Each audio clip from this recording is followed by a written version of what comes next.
A group of students wakes up trapped inside their school every night, forced to find the body parts of a murdered girl. But if the monster finds them first, they die in the most brutal way possible. Today on Recaps Horror, we're breaking down a disturbing movie about a cursed school where students must find a dismembered body. At the beginning of the movie, a terrified little girl runs for her life while someone chases her. She rushes inside her house and hides behind a desk, hoping the man outside won't find her. For a moment, everything goes quiet. Then suddenly, the window shatters. The man crashes through the glass and climbs into the room. The man approaches her, raises an axe, and brutally kills her. And just like that, the story begins with a horrifying tragedy. Next, we meet a girl named Asuka and her mother. Her mother prepares lunch for her before school and reminds her to share it with her friends. Everything seems normal. But after that brutal opening, it's clear something terrible is coming. Two boys gossip about Asuka, calling her a complete loser and saying no one wants anything to do with her. As they walk towards the school, their friend Takahiro accidentally bumps into her and tries to help pick up her fallen books, but his friends quickly pull him away. Left alone, Asuka quietly gathers her books and continues walking towards school. As she walks, she notices a cat sitting on top of a nearby fence. A moment later, she sees a boy dropping his girlfriend off on his bike. Everything seems normal, but then suddenly, a bus screeches to a halt nearby. Something terrible has happened. The cat has been run over and killed. Later in class, the students discover that the money for the school festival has gone missing. A girl accuses a boy named Shota. When they search his desk, they find the missing money. Shota insists he didn't steal it, but the class begins harassing him. During lunch break, Asuka sits alone. No one joins her.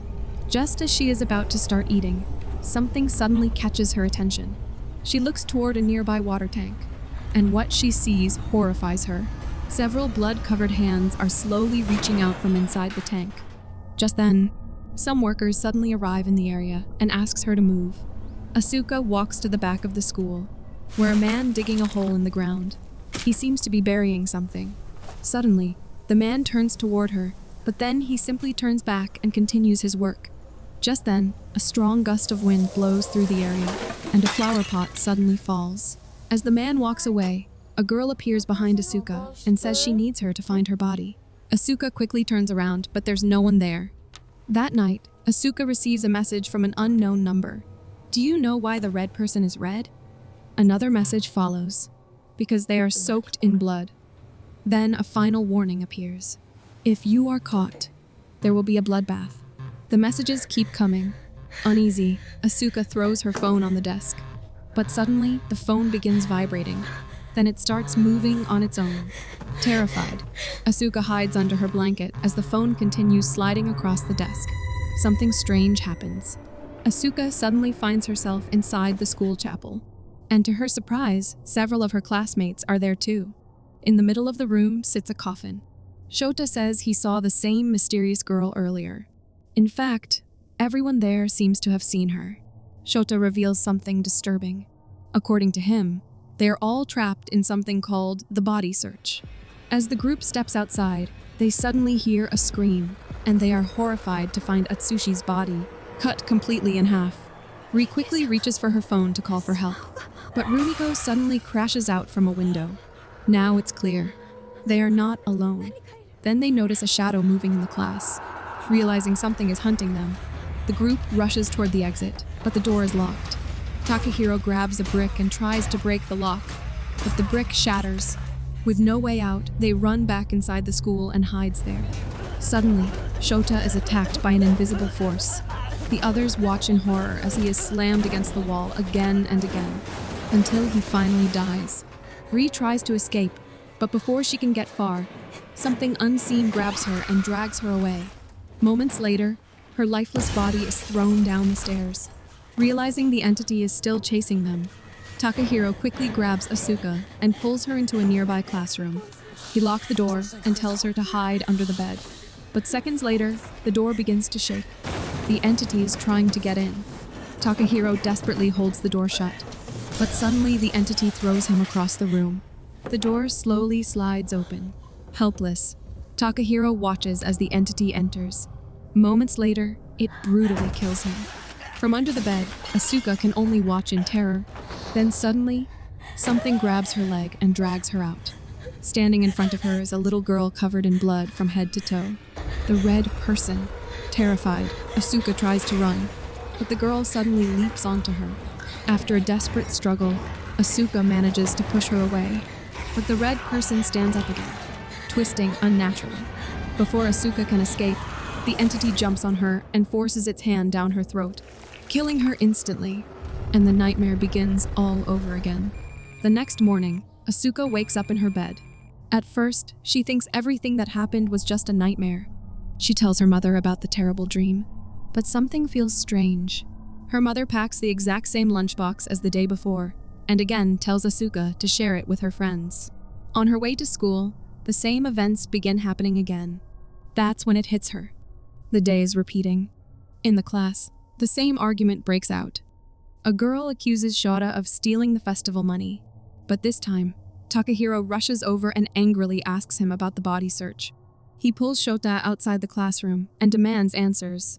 Shota finally explains the horrifying truth. The students chosen for the body search must find the scattered body parts of a murdered girl hidden around the school. And until they find them all, the nightmare will repeat forever. Just then, a man starts coming down the stairs. But when he sees them, he turns back. Asuka tells the others that it's Yashiro, the school librarian. Later, Rumiko visits her boyfriend at the bar, and when he runs out to check his bike, a message suddenly appears on his phone. It's from a woman named Nao, asking when he's coming home. And just like that, Rumiko realizes he's been cheating on her. That night, the group is once again transported back to the school. They realize the body parts they find must be placed inside the coffin, but Atsushi refuses to participate. The others split up to search the school. While searching a classroom, Asuka suddenly notices something inside an aquarium. When Takahiro turns back, a severed arm is floating inside. But at that moment, the lights begin to flicker. They immediately realize the red person has found them. Takahiro quickly grabs the arm and, soon after, the red person walks into the class. Takahiro tells Asuka to take the arm to the chapel. Then he charges at the red person to distract it. The creature begins chasing him. While it's distracted, Asuka tries to escape with the arm, but she suddenly trips. The red person quickly turns toward her. At the last second, Takahiro grabs the creature from behind and tells Asuka to run. Asuka escapes, while the red person brutally kills Takahiro. The red person chases Asuka through the school. She barely escapes by sliding under a closing shutter. She tells Rumiko and Ri that she found one of the body parts. But suddenly, the red person's hand shoots under the shutter and grabs Rumiko's leg. Asuka tries to pull her back, but both of them are dragged outside and killed instantly. Horrified, Ri grabs the severed arm and runs toward the chapel. She manages to place it inside the coffin. But before she can escape, the red person suddenly appears, jumps on her, and kills her. The day repeats once again. This time, Takahiro grabs the cat, making sure it doesn't get run over. Soon after, Rumiko and Ri arrive, and Asuka finally have friends now. Later, Ri asks Rumiko about the biker she's dating. Rumiko admits she checked his phone and discovered she's actually the side piece, but she says it doesn't bother her. Meanwhile, Shota asks Takahiro about Atsushi. Takahiro explains that Atsushi was once a star basketball player who was scouted by Kiwa High, but after injuring his leg, he lost the offer and eventually gave up the sport entirely. Later, Shota reveals that he has been researching the body search. 30 years ago, an 8-year-old girl named Miko was brutally murdered and dismembered near their school. Even worse, her head was never found. The group quickly realizes something terrifying. The red person looks about the same age as that girl. It is also revealed that Takahiro has actually known Asuka since kindergarten. He even mentions a time he went to an amusement park with her family, but Asuka quickly stops him from continuing. Just then, the school librarian Yashiro walks over and tells them to keep quiet because they are in the library. He then walks away, but turns and asks, "Is this some kind of club activity?" But Ri says they are just friends. After Yashiro leaves, Shota says they'll have a better chance of finding the body parts if they work together. He has drawn a map of the school and asks them to mark the areas they've already searched. Believing the red person is attracted to noise, they come up with a plan. They will play loud music throughout the school to mask their movements, while also turning on lights in different areas to lure the creature away. That night, they put the plan into action.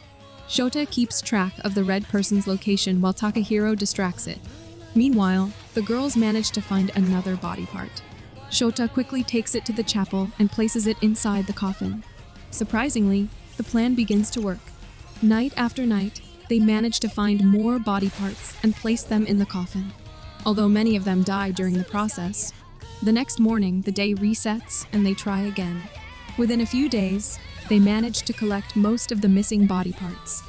If you're enjoying this recap so far, don't forget to like the video. It really helps the channel. One day, Yashiro asks them what they're doing. Rumiko casually tells him they're putting together a dead body, assuming he won't remember anything the next day. That night, the group once again struggles to survive against the red person. Seeing how desperate the situation has become, Atsushi finally decides to help.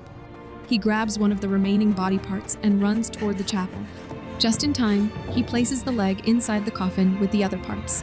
Now, only one body part is missing: the head. By now, the group has become close friends and believes finding the final body part will end the nightmare. Later, Asuka confides in Takahiro that after missing a swim meet in their first year, rumors spread that she was faking it. Soon, everyone stopped talking to her, and she became invisible at school. Takahiro apologizes for not realizing how much she had been suffering. The next day, the group visits the house where the girl was murdered, hoping to find a clue about the final body part. Inside the house, they discover an old photograph of Miko. In the photo, she's holding the same doll the red person carries. They realize Miko had been very sick and couldn't attend school. She spent most of her time alone in that house, and the doll, named Emily, was her only companion. They then notice something strange about one of the walls. Thinking the missing head might be hidden there, they pull away the wooden planks. Behind the wall, they discover the doll Emily, covered in blood. But suddenly, a door slams shut behind them. Startled, they turn back. And that's when Shota notices something terrifying.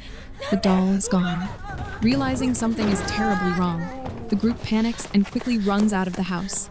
That night, the group searches the school for the missing head, but they can't find it. Then suddenly, a door opens, but no one is there. Moments later, Asuka notices a shadow behind a curtain. To their horror, the red person appears and begins to transform into a huge monster.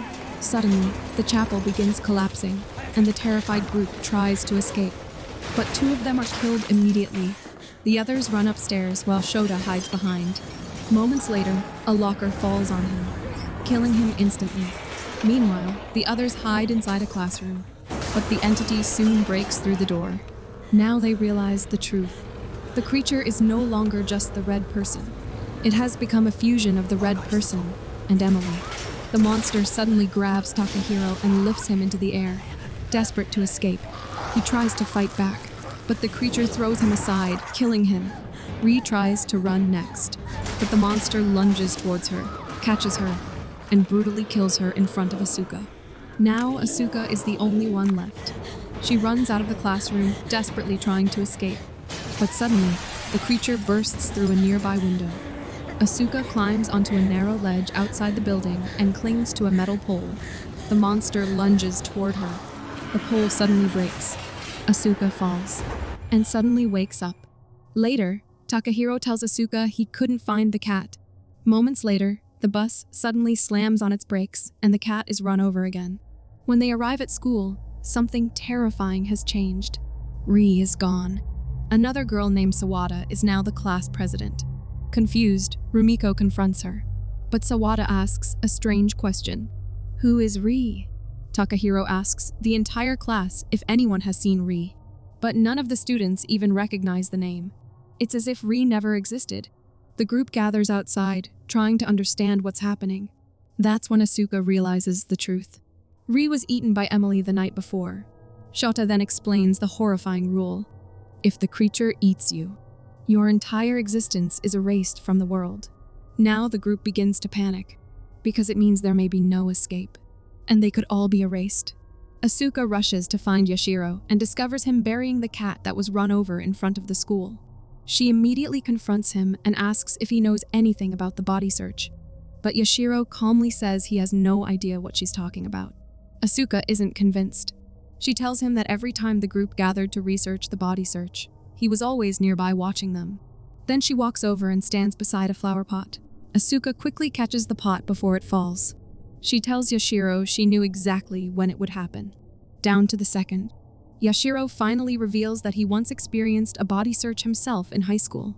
At first, he couldn't remember anything about it, but later he found a notebook describing close friends he supposedly had during that time. Friends he has no memory of. He explains that once the body search ends, everyone forgets everything that happened, even the friendships they formed. Later, Takahiro admits he has always run away from difficult situations. But this time, he says he won't run. He promises to stay and protect Asuka. Asuka sadly tells him that even if they survive, she may disappear again and become invisible to everyone. Takahiro hugs her and promises that if that happens, he will find her no matter what. He even gives her his tie clip as a promise. Then the two finally share a kiss. That night, Asuka says she believes the missing head might be hidden inside the doll Emily. She explains that earlier she saw the doll sink into the water head first, which made her suspicious. With this new theory, the group prepares to confront the red person one last time. During this moment, Takahiro shares his own realization. He believes the six of them were chosen because the monster was drawn to the loneliness inside their hearts. Their pain and isolation gave the curse power. Hearing this, Atsushi finally understands something. Night after night, the others kept trying even after dying again and again. And seeing their determination made him realize he had been focusing on the wrong things all along. Now, they decide to face the monster together. Suddenly, the monster crashes through the roof and attacks them. Before anyone can react, it grabs Rumiko. The others desperately try to pull her free, but the creature throws them aside. Shota quickly grabs the box and smashes it against the monster, forcing it to release her. But seconds later, the creature grabs Shota instead and devours him. Now the monster turns toward the others. Takahiro throws a metal pipe at it, enraging the creature. He and Atsushi run, luring the monster into their trap. Working together, they throw gum at it and manage to pin it against a pillar using tables and chains. As the monster struggles, they wrap chains tightly around its body. But suddenly, the creature grabs Asuka and opens its mouth to eat her. At the last second, Rumiko charges in and cuts off the monster's arm with a chainsaw. But the creature retaliates immediately, killing and eating Rumiko in front of everyone. Takahiro quickly activates the chain mechanism meant to tighten the trap. For a moment, it works, but the monster manages to cut the electricity, stopping the machine. As the creature begins breaking free, Takahiro and Atsushi try to hold it back. They tell Asuka to reconnect the cable. Asuka rushes to the cable and reconnects the power. The chains tighten again, but during the struggle, the monster grabs Atsushi and devours him. Furious, Takahiro grabs the chainsaw and attacks the creature's head, finally cutting it open. The monster collapses. Moments later, something horrifying falls out of its body. Miko's missing head. They finally takes Miko's head to the chapel to complete the body search, but the monster crashes in once again. Takahiro tells Asuka to take the head to the coffin while he holds the creature back. The monster quickly overpowers him. But before it can devour him, Takahiro pulls a chain, causing heavy metal objects to collapse onto them. Asuka rushes over to him. Takahiro smiles and tells her everything will be okay. He says that no matter what happens, they will find each other again. But suddenly, the monster behind him opens its mouth and drags him away. Right in front of Asuka, the creature devours him. The monster then turns toward Asuka and throws her aside. As it drags her closer, she grabs a metal pipe and fights back. With all her strength, she keeps attacking. Finally, one powerful strike knocks the creature backward. A large cross falls from above and impales the monster. Seizing the moment, Asuka rushes to the coffin. She places Miko's head inside and closes the lid. The next morning, a news report reveals that during renovations at Acacia Academy's chapel, construction workers discovered a human skull. Police later confirmed that the skull belonged to an elementary school girl. At school, everyone seems normal again, but the group no longer remembers each other. Even Atsushi has returned to class. Later, The students open slips of paper to see who has been chosen for the school festival committee. By coincidence, the same 6 students are selected. They are told to meet later in the committee room on the chapel's 2nd floor. As they walk toward the chapel together, Asuka accidentally drops the clip Takahiro gave her. Takahiro picks it up and calls out to her. The others are surprised that the two of them know each other. Takahiro hands the clip back to Asuka. Then he smiles and says something simple. He promised he would find her, and he did. But even though the body search ended, the curse may not be over. A newspaper article about Miko's murder suddenly changes. The text now claims a girl was killed at an amusement park, and the photo in the article is no longer Miko. It's Asuka. And that's the story of Remember. See you in the next recap.